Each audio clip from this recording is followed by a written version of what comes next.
When you work in corporate for 2+ decades, you've probably achieved a lot. You've probably really broken a lot of records, but still, you always feel there is some place to go because you're very clearly made aware of the inherent challenges that you've got, the improvement needs that you have. Every single appraisal is basically an opportunity for your manager to come and tell you what's wrong with you, and if only you improve this one thing, you're going to be in this amazing place. And it actually starts just creating this dust cloud around your very core of who you are, that you end up doubting yourself. No wonder why 87% of people actually feel like an imposter, and it doesn't go away even when you accomplished a lot. It doesn't go away with more experience. It doesn't go away with more accomplishments. It doesn't go away when you join a classical amazing company where you think this is it and I'll stay there for a whole life. I have the first-hand experience of this because throughout my experience, literally from the word get go, way back in 1994, it was like my energy was always questioned. My connection with people and spending way too much time with people was always questioned. And I was always told in literally every single appraisal that this is great, you're on this curve, but there is one more thing. And it just did not finish with me joining Microsoft. It didn't finish with me joining Cognizant. It didn't finish with me becoming one of the 2 founding members for Cognizant Australia. It didn't finish with me winning like a $100 million deal in my portfolio. It didn't finish with me basically being a director at Cognizant and whatnot. It always continued. This kind of feedback, it always continued. And obviously it was very easy for me to say that it's my manager who's doing it. But when you have more experience and then you deal with people and you have actually increased in your seniority and you have a large, few hundred people team, you start understanding that the nuances is actually very much built into the corporate fabric, and you can complain about it or you can do something about it.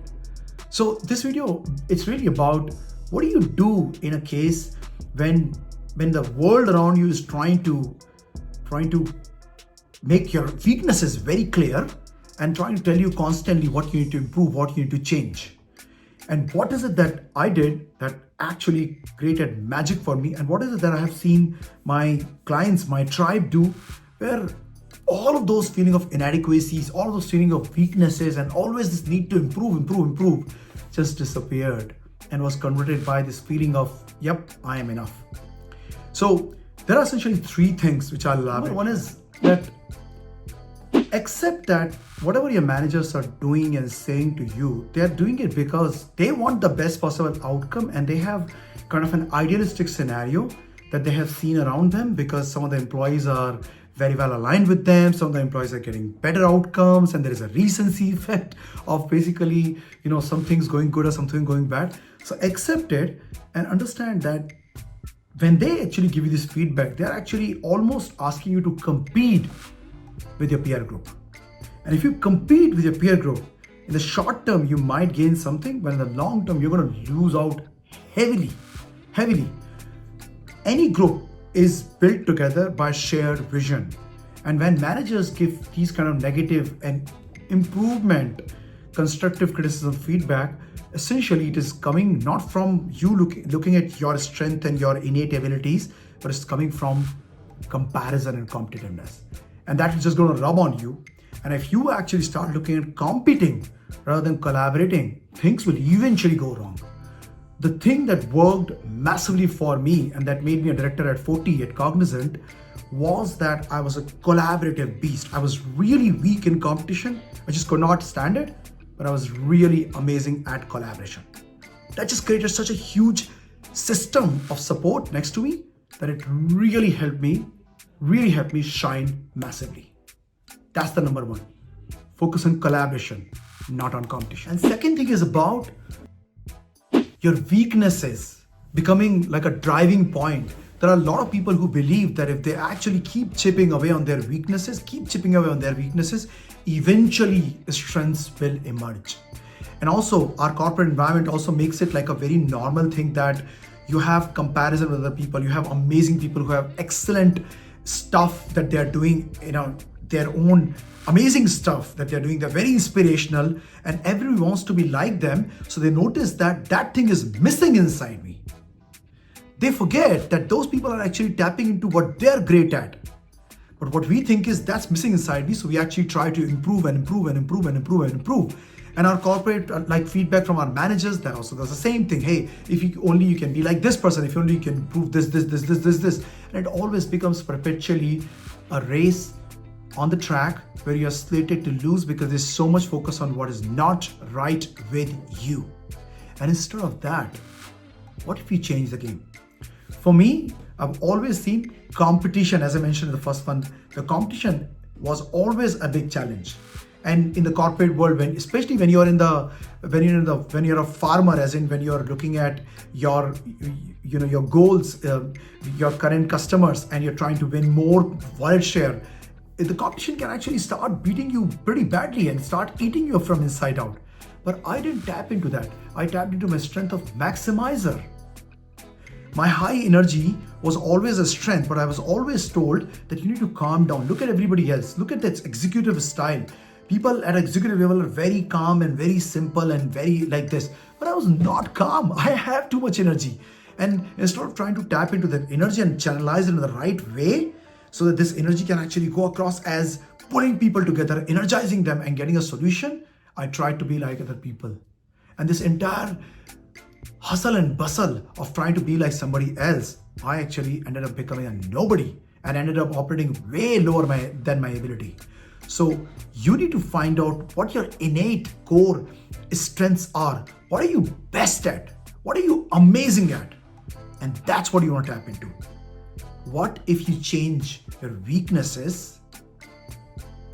Or rather, what if you stop looking at your weaknesses and start understanding what you're great at and tap into that to overcome those weaknesses? Because weaknesses are, no matter how much you improve, you will never become as strong as you are already in your strengths.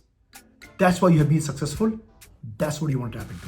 And the third, and it might be probably one of the hardest thing to do, but understand that your manager is a person.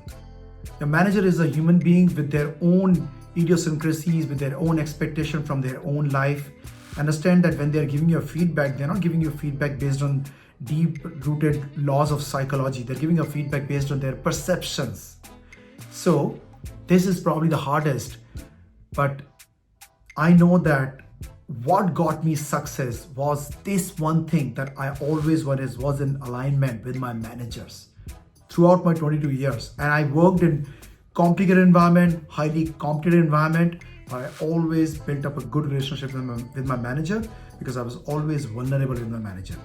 And this can go against your very ingrained. It can go against what you have learned, that you should hide your weaknesses, you should hide the issues that you're having, because otherwise people are going to take advantage of it. And yes, there are some people who will take advantage of it, but most people will actually be moved by your vulnerability.